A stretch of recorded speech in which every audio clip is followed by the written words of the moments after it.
नमस्कार सभी को। नमस्कार, गुड इवनिंग। मैं डॉक्टर कविता नूनिया स्वागत करती हूँ आप सभी का हिंदी साहित्य की लाइव कक्षाओं में। टेक्स्ट बुक सुपर कोचिंग के यूट्यूब चैनल पर आप सभी का स्वागत है।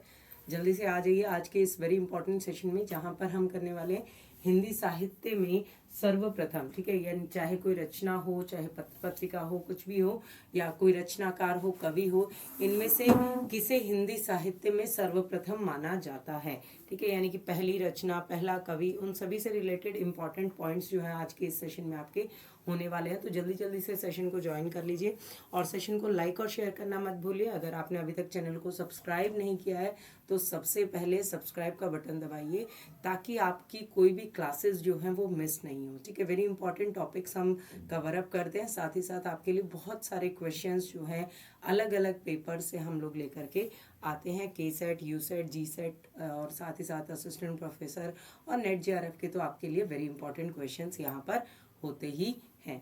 आप सभी को क्लासेस की टाइमिंग यहाँ पर मेंशन हो रही है। वेरी इंपॉर्टेंट क्लासेस आप सभी की आयोजित की जाती हैं ऐप पे और यूट्यूब पे। ठीक है, तो जल्दी जल्दी से आ जाइए आप सभी आज के इस इंपॉर्टेंट सेशन में। तो चैनल को आप सभी ने अगर सब्सक्राइब नहीं किया तो सबसे पहले सब्सक्राइब के बटन पे क्लिक कर दीजिए। और ये हमारा हेल्पलाइन नंबर है, जिसके माध्यम से आप हमारे पेड सेशन को ज्वाइन कर सकते हैं।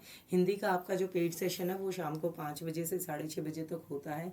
तो आप पेड सेशन में जुड़ना चाहते हैं ताकि आपकी कंप्लीट जो प्रिपरेशन हो जाए, जिसके माध्यम से आपका जून जेआरएफ आपका क्लियर हो जाए, तो आप ज्वाइन कर सकते हैं। आपका पेड सेशन अभी चल रहा है जून जेआरएफ के लिए।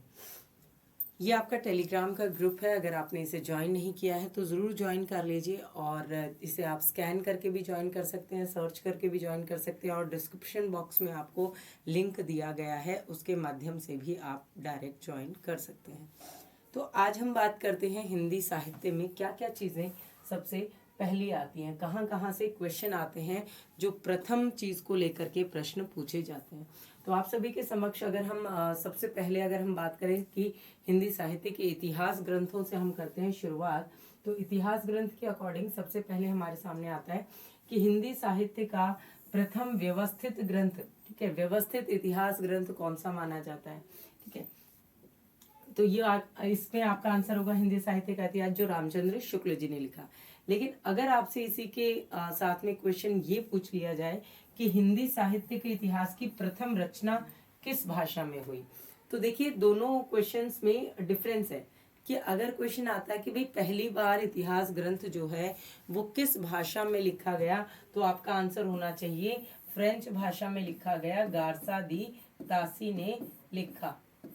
ठीक है, गार्सा दी तासी ने पहली बार जो है वो हिंदी साहित्य के इतिहास की रचना की, परंतु वो किस भाषा में की, फ्रेंच भाषा में की। और व्यवस्थित अगर आता है, ठीक है, प्रथम बार, पहली बार व्यवस्थित रूप से हिंदी साहित्य के इतिहास की जो रचना की गई वो शुक्ल जी के द्वारा की गई 1929 में। अब अगर हम यहाँ पर देखिए क्वेश्चन को हम थोड़ा सा और बदल देते हैं। हिंदी साहित्य के इतिहास का प्रथम वास्तविक ग्रंथ, ठीक है, एक है व्यवस्थित ग्रंथ, ये है वास्तविक ग्रंथ। ठीक है, अब वास्तविक ग्रंथ, या अगर आपसे आ जाए कि अंग्रेजी भाषा में पहली बार लिखा गया हिंदी साहित्य का इतिहास, अंग्रेजी भाषा में पहली बार लिखा गया हिंदी साहित्य का इतिहास कौन सा है, तो उसमें आपको the modern vernacular literature of northern Hindustan, Hindi साहित्य का इतिहास, ये लिखा आपके जॉर्ज ग्रियर्सन ने। जॉर्ज ग्रियर्सन ने ये रचना जो है वो लिखी, जो हिंदी साहित्य का इतिहास अंग्रेजी में लिखा गया था, जिसका बाद में किशोरीलाल गोस्वामी जी ने अनुवाद भी किया था। तो ये तीनों चीजें देखने में एक जैसी लगती हैं, लेकिन एक तो है हिंदी साहित्य का प्रथम इतिहास जो कि फ्रेंच भाषा में लिखा गया। ठीक है, दूसरी बार हम देखते हैं, वैसे क्रम से अगर आप देखेंगे तो शिव सिंह सरोज जी का आ जाएगा कि प्रथम भारतीय विद्वान जिन्होंने हिंदी साहित्य का इतिहास लिखा था, तो वो शिव सिंह सरोज जी आ जाएंगे। फिर अगर आपसे कि वास्तविक जो स्वरूप पूछा जाए तो आपका ये आ जाएगा, और व्यवस्थित पूछा जाए तो आपका शुक्ल जी का संदर्भ जो है वो आ जाएगा। आगे बढ़ते हैं। तो हिंदी साहित्य का साहित्य इतिहास का प्रथम मार्क्सवादी ग्रंथकार कौन है। ठीक है, कि हिंदी साहित्य का इतिहास मार्क्सवादी आधार पर, प्रगतिवादी आधार पर लिखने वाला जो स्वरूप है वो है आपके डॉक्टर रामविलास शर्मा जी। ठीक है, डॉक्टर रामविलास शर्मा जो है ये मार्क्सवादी आलोचक कहलाते हैं। कार्ल मार्क्स के सिद्धांतों से प्रेरित होकर के इन्होंने हिंदी साहित्य के इतिहास का ग्रंथ लिखा। आगे आते हैं हिंदी साहित्य के इतिहास का हिंदी भाषा में लिखे जाने वाला प्रथम ग्रंथ या किसी भारतीय विद्वान द्वारा पहली बार लिखा गया हिंदी साहित्य का इतिहास।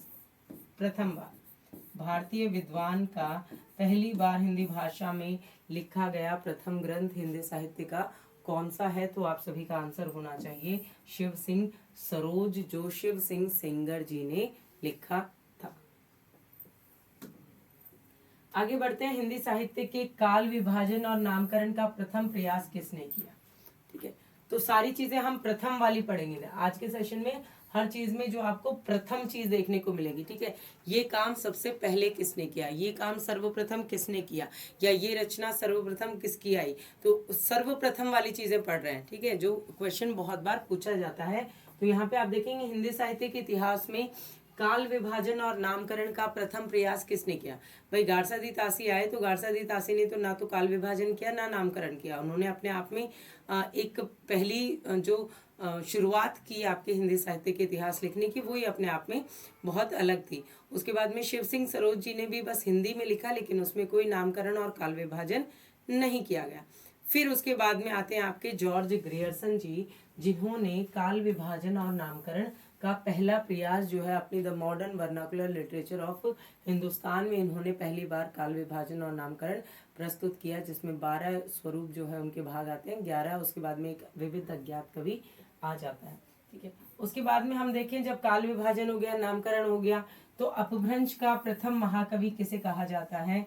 तो अपभ्रंश का वाल्मीकि या अपभ्रंश का प्रथम महाकवि कहा जाता है स्वयंभू को। ठीक है, उसके बाद में आते हैं अपभ्रंश के प्रथम ऐतिहासिक वैयाकरण कौन है? वैयाकरण होते हैं जो व्याकरण की रचना करते हैं। वैयाकरण होते हैं जो व्याकरण की रचना करते हैं। व्याकरण की रचना करने वाले को वैयाकरण कहा जाता है। स्वयंभू जिनको अपभ्रंश का वाल्मीकि कहा गया है, अपभ्रंश का वाल्मीकि। ठीक है, तो वैयाकरण हेमचंद्र जी ने लिखी। हेम शब्दानुशासन है, आप इसको शब्दानुशासन से भी याद रख सकते हैं। ठीक है, इसे शब्दानुशासन से भी याद रख सकते हैं हम। तो वैयाकरण के स्वरूप में आ जाता है। हिंदी साहित्य का प्रथम महाकाव्य, वेरी इंपॉर्टेंट क्वेश्चन जो आप सभी से बहुत बार पूछा जाता है। आदिकालीन रचना के स्वरूप में चंद्रवरदाई ने लिखा पृथ्वीराज रासो।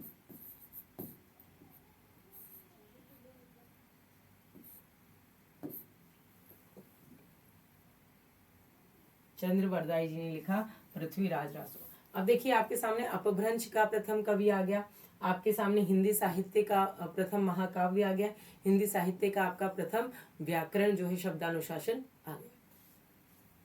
अपभ्रंश का अगला है, तो अब हिंदी साहित्य के प्रथम कवि की बात करें कि मैम आपने पृथ्वीराज रासो को प्रथम महाकाव्य बताया, तो चंद्रवरदाई उस हिसाब से हो गए प्रथम महाकवि।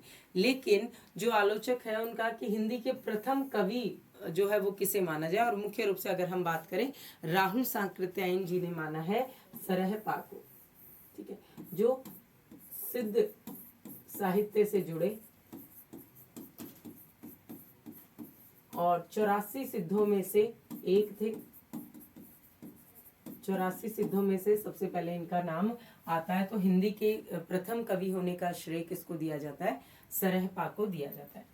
लेकिन सरहपा की रचना जो थी वो थी दोहा कोश।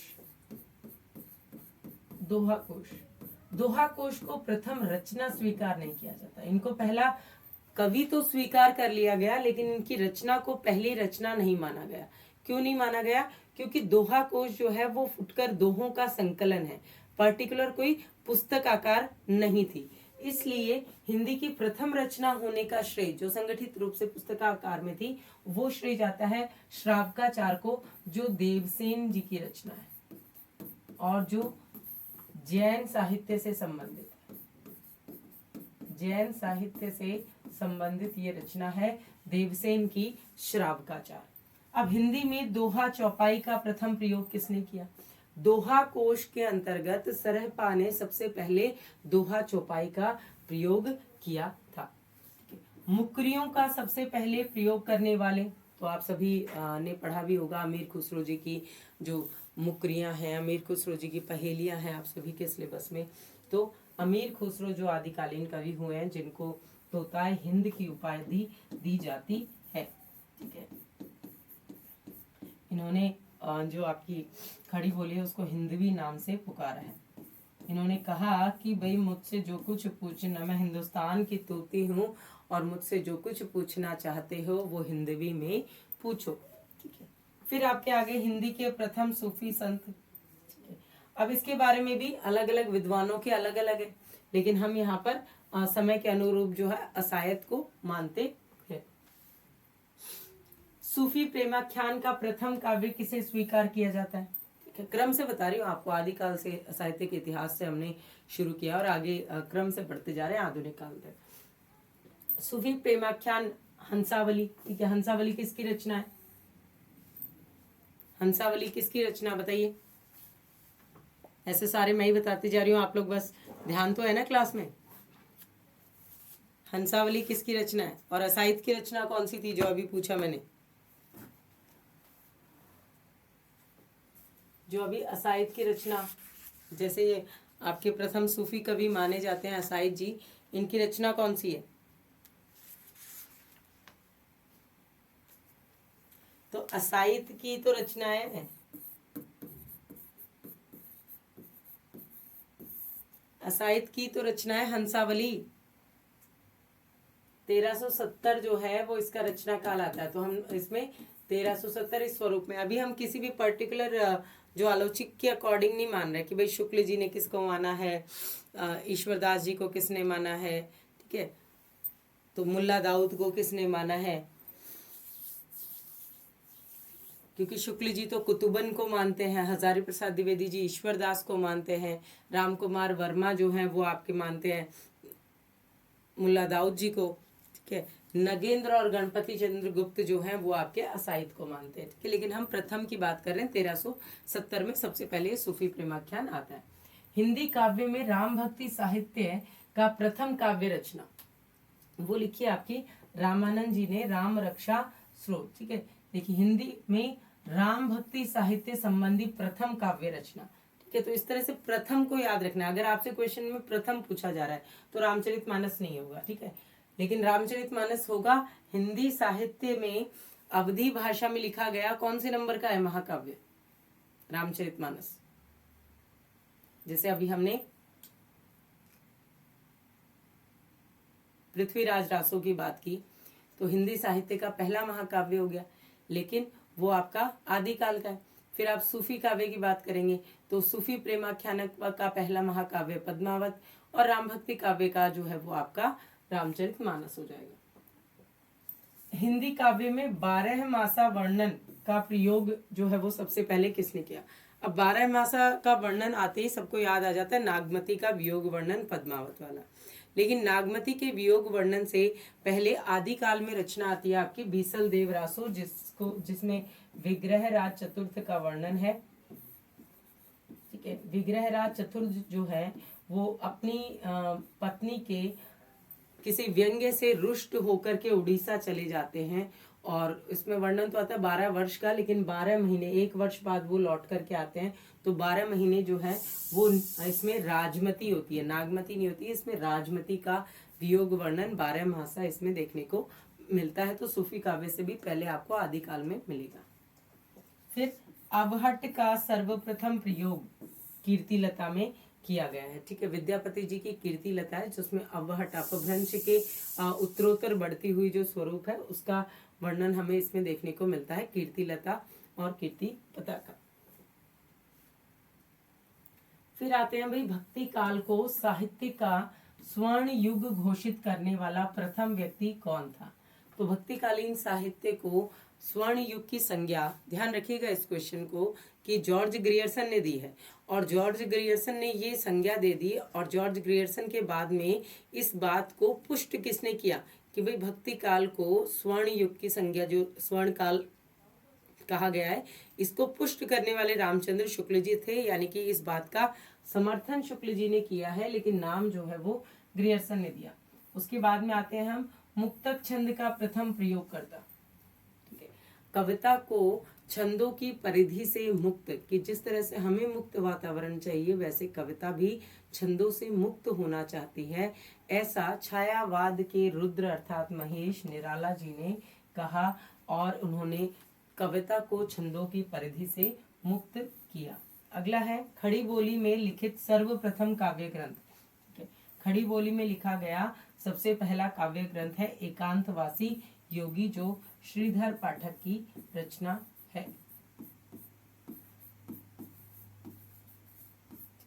श्रीधर पाठक की ये रचना है जो आप सभी को इसमें दिखाई देती है।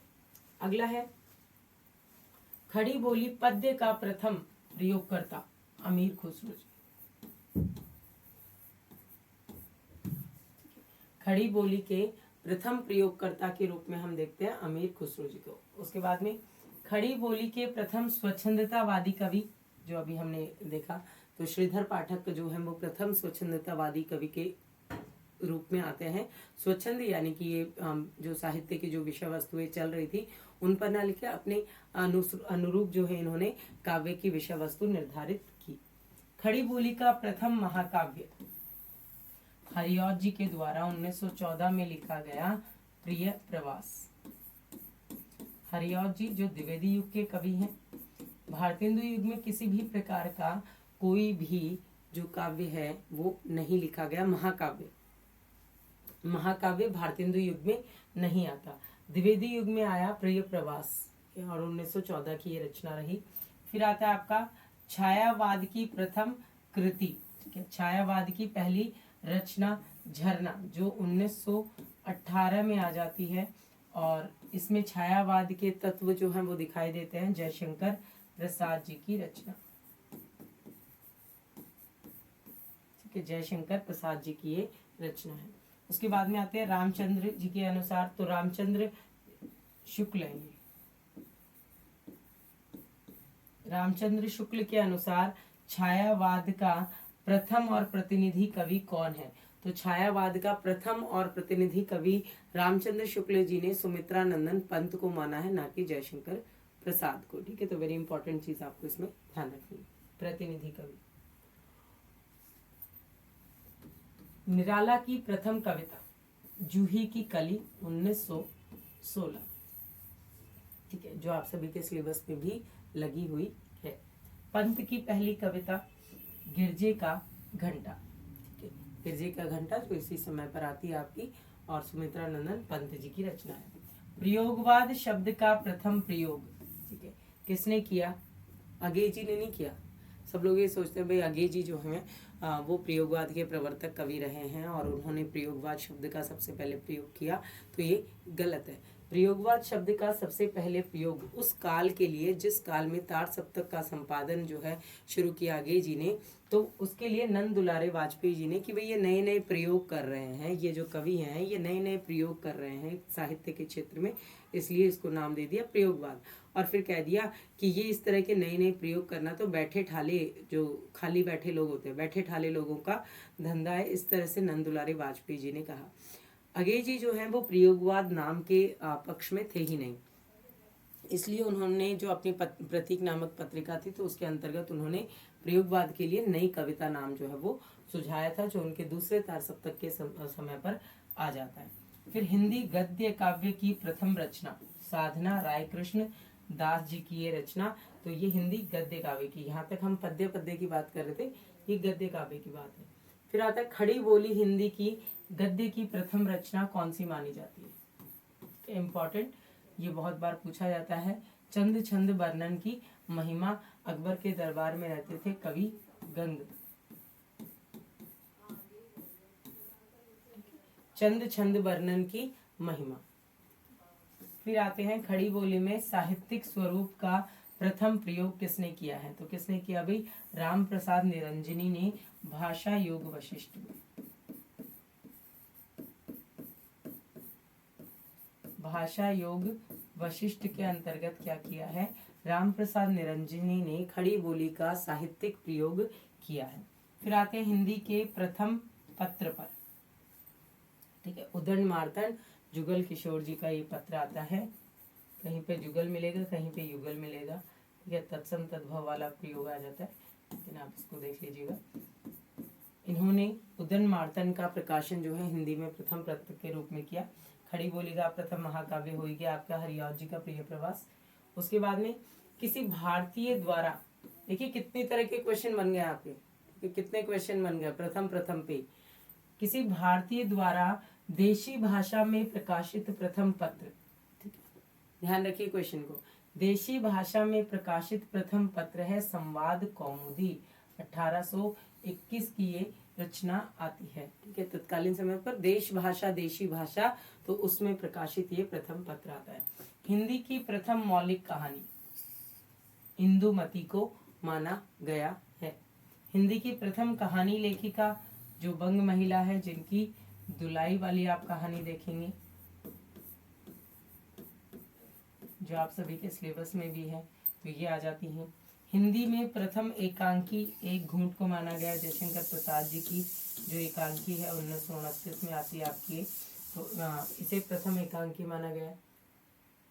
हिंदी का प्रथम अभिनीत नाटक, अभिनीत मतलब जिसको मंच पर अभिनय जिसका किया गया, कि पहली बार कौन सा नाटक था जिसका अभिनय मंच पर किया गया, उसे कहते हैं हम अभिनीत नाटक। तो अभिनय जिस नाटक का किया गया वो था जानकी मंगल, जिसमें भारतेंदु जी और आपके प्रताप नारायण मिश्र इन सब ने भूमिका अदा की थी। हिंदी का प्रथम मौलिक नाटक भारतेंदु जी के अनुसार, ठीक है, तो पर्टिकुलर आपको लिख दिया भाई भारतेंदु जी के अनुसार कौन सा है, तो भारतेंदु जी ने अपने पिता के नाटक नहुष को माना है, ठीक है, गोपाल गिरधर दास जी के द्वारा रचित जो है इसको माना है।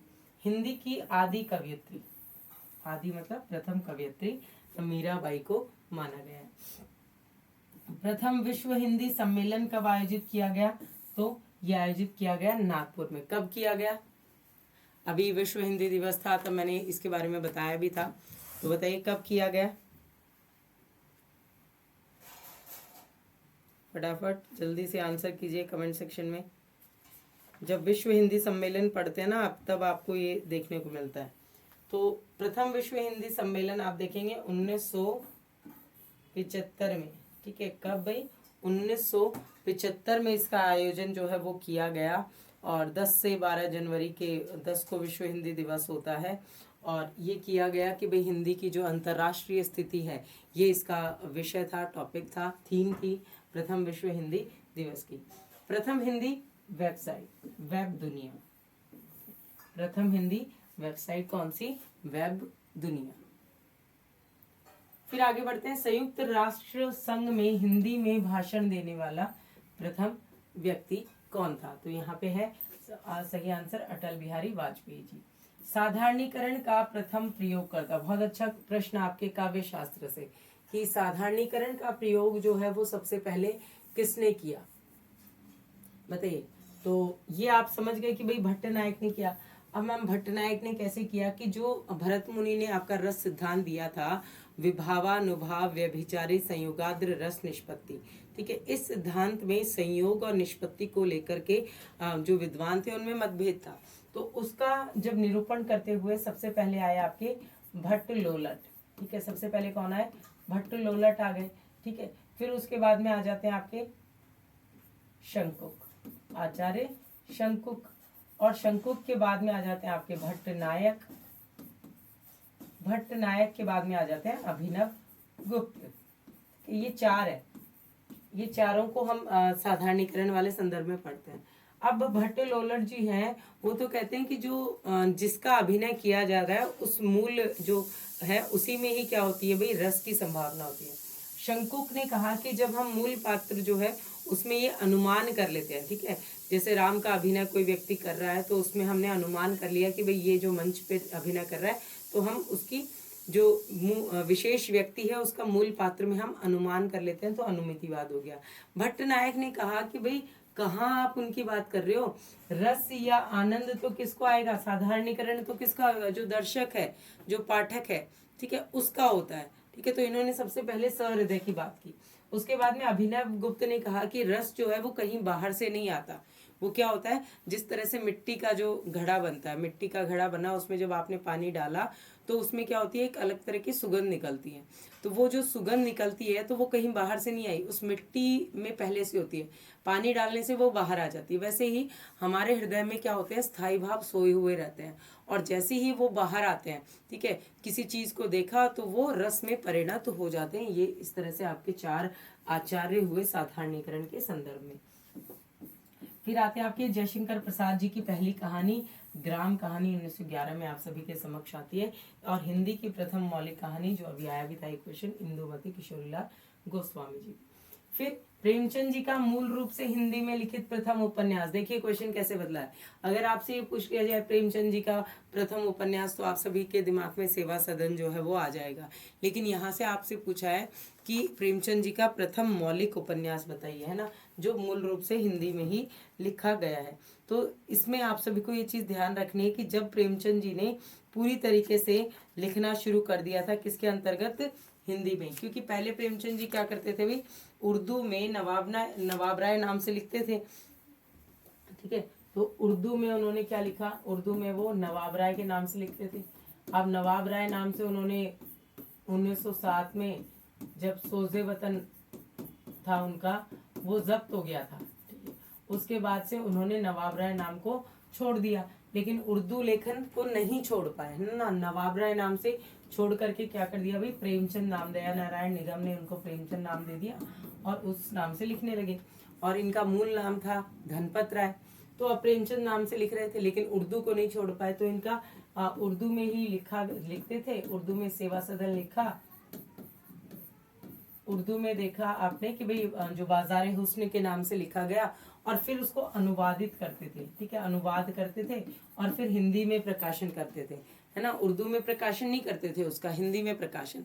लेकिन ऐसे सेवा सदन लिखा जो बाजार हुस्न के नाम से आया, फिर रंग भूमि लिखा, तो सेवा सदन 1918 में प्रकाशित हुआ आपका, ठीक है, लिखा गया बाजार हुस्न के नाम से और प्रकाशित हुआ सेवा सदन के नाम से, ठीक है।